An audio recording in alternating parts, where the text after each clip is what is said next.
Who's to know if your soul will fade at all? The one you sold to fool the world. You lost your self-esteem along the way. Good God, you're coming up with reasons. Good God. What's going on, guys? Welcome to the Sim Standard. Want to show you guys some information here about Adembroski, the current assistant designer on Madden 12, because I really enjoy following the paper trail of people, if you will, to see how their involvements with things really change as they become employed by the game developer of something they used to critique. So when we go back to April 13th, you look at this blog Ian Cummings did, and this was Ian's, well, quote-unquote first year as the lead designer with NFL Madden 10, and basically what he did is, rather than go to your game magazines, go to your websites, he actually went to the forums of Operation Sports and pulled out, critics from there and flew them down for what he called a community day. And basically, through this community day came a simulation gameplay overhaul. That's what they called it, where obviously they used this as a marketing tactic to sell Madden 10, where they slowed the game speed, they stretched the player ratings. I mean, these are things that should all be familiar to a Madden fan. You've heard all that before. But you can go back and look. I think it's imperative to note that Ian called it one of the most important things they had ever done with the Madden franchise to create a quality product. And in that, he thanked Adembroski for his attendance in that, and obviously appreciated all the input that everyone gave. However, a year past that, on August 11th of 2010, Adembroski posted some NFL 11 gameplay impressions, in which point he was very blunt. He said the game sucks in pursuit, sucks in gap control, sucks in zone coverage, sucks in man coverage. It doesn't make bad decisions. It fails to make any decision at times.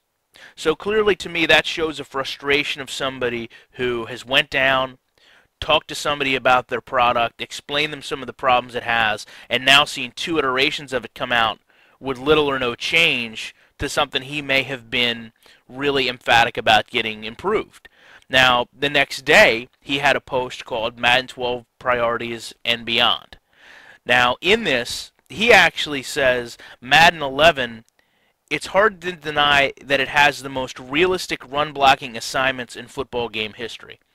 Now, to me, I just don't understand that comment. Maybe it has the most realistic run-blocking assignments in terms of X's and O's, but certainly not in replication of what players should do. I mean, the line is still in disarray. Fullbacks still don't know who to block. There's still incredibly poor decision downfield by gunners. So it's ironic to me that now, his pending EA employment 3 months away, 4 months away, he starts to make positives about the game. And don't get me wrong, it's not all positives. But, he talks about things, and he says here that there's nothing about ProTac that can't create sim-like results. It's not perfect, but it works. To me, I think ProTac, as I've shown you, in regards to tackling, provides very unrealistic results a majority of the time and destroys the pursuit of the game. Yet, now we're starting to see some positives. He talks about physics-based tackling, but he basically says, without AI, it's just not going to figure in.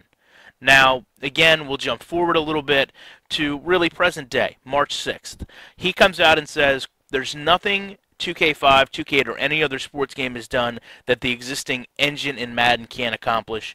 They simply have to get around to it, and it takes time.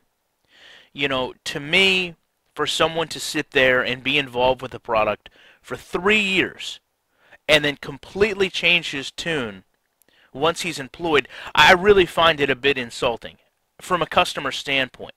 I mean, here's somebody that went down, took time out of his day, and I'm sure whether or not he was, paid for that is a moot point. You can go back to that original 2009 post and see all the things they laid out.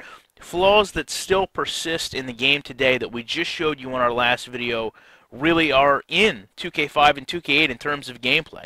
They're not things that hinder that game. Yet now we have an employee of EA that has seemingly removed some of his critiquing because in 2 months he can honestly make an assessment. Progress with the game, rather, has just been stunted for the past 6 years. So with that comment that he made, it's going to be interesting for me to see Because now essentially what you've done is remove all doubt from any naysayer.